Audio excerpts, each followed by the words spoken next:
Jangan ngomong ngawur, Bang. Yesus aja berkata, aku tidak dapat berbuat apa-apa. Jadi gimana mungkin dia bisa masukkan kalian ke surga?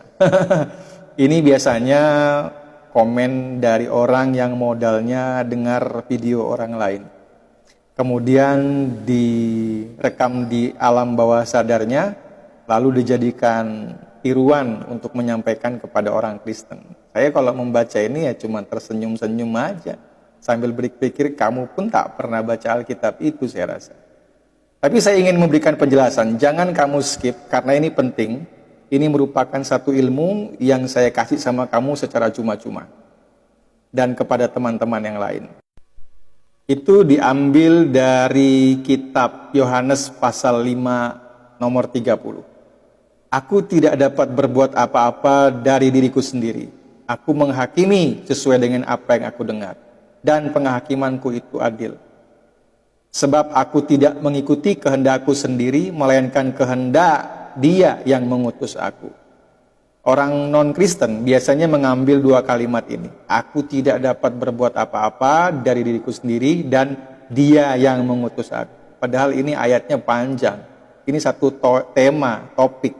Cuman karena mereka nggak ngerti satu topik ini, diambil yang menurut mereka cocok dengan ide dan cocokologi lah, ilmu cocokologi mereka. Saya akan ajari kamu, aku tidak dapat berbuat apa-apa ini korelasinya kemana? Ya, lihat ya, dalam kitab Filipi 2 nomor 5 sampai yang ke-11. Saya baca buat kamu deh. Hendaklah kamu, Hendaklah kamu dalam hidupmu bersama menaruh pikiran dan perasaan yang terdapat juga dalam Kristus Yesus, yang walaupun dalam rupa Allah, tidak menganggap kesetaraan dengan Allah itu sebagai milik yang harus dipertahankan, melainkan telah mengosongkan dirinya. Ini kamu garis bawah ini, tanamkan dalam pikiranmu, Yesus dalam rupa Allah tidak menganggap kesetaraan dengan Allah itu sebagai milik yang harus dipertahankan.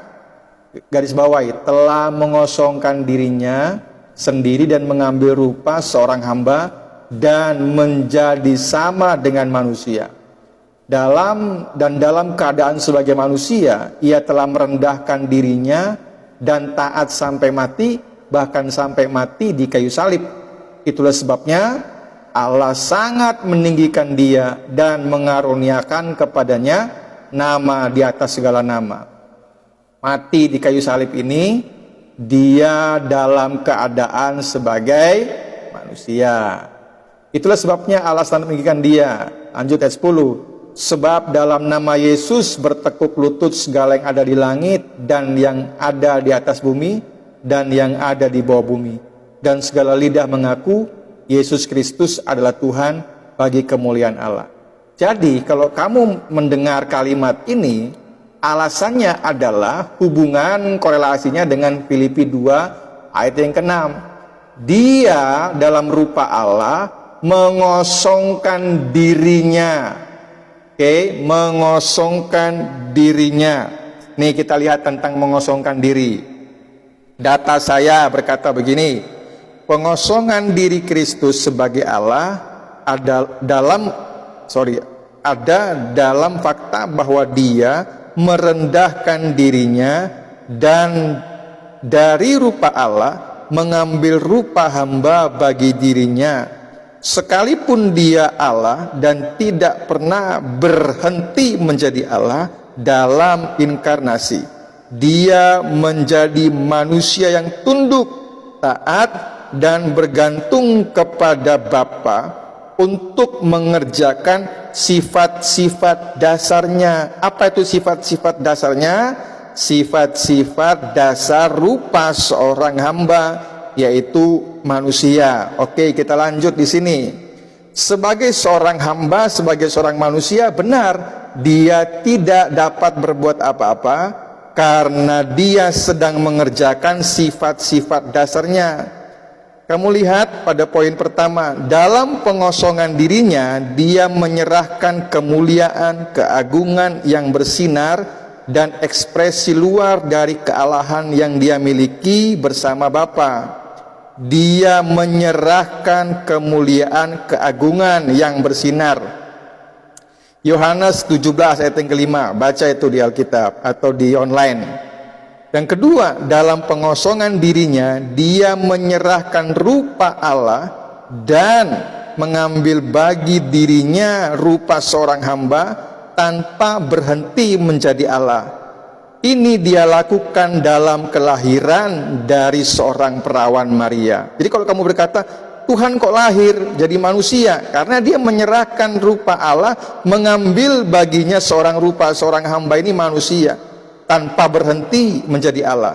Itu dilakukan dalam kelahiran melalui seorang perawan bernama Maria. Ini ayatnya, Yohanes 1 ayat 14, Filipi 2 ayat 6 sampai 8, 1 Petrus 1 ayat 6 sampai 18, ayat 16 sampai 18. Ini tentang pengosongan diri. Poin ketiga, dalam pengosongan dirinya, dia hanya mengajarkan apa yang Bapa perintahkan untuk dia katakan. Yohanes 5 ayat 30, 8 ayat 28 dan 35, Yohanes 12 ayat 44 sampai 50. Jadi Yesus itu mengutamakan Bapa karena dia dalam konteks pengosongan diri. Yang kamu bilang tidak dapat berbuat apa-apa itu dalam konteks pengosongan diri. Poin yang keempat, dalam pengosongan dirinya, dia hanya melakukan apa yang Bapa tunjukkan kepadanya untuk dia lakukan. Yohanes 5 ayat 36. Ingat konteksnya pengosongan diri. Dalam pengosongan dirinya, poin yang kelima, dia hanya menggunakan otoritas yang Bapa berikan kepadanya. Ingat, pengosongan diri, dia hanya menggunakan otoritas yang Bapa berikan kepadanya. Yohanes 10 ayat 18. Dalam pengosongan dirinya, dia datang dalam kebergantungan secara sukarela kepada kuasa Roh Kudus yang mengurapi dan memampukan. Kisah Rasul 10:28, Lukas 4:14 sampai 18. Ini terus ya, Matius. Ini bla bla bla bla.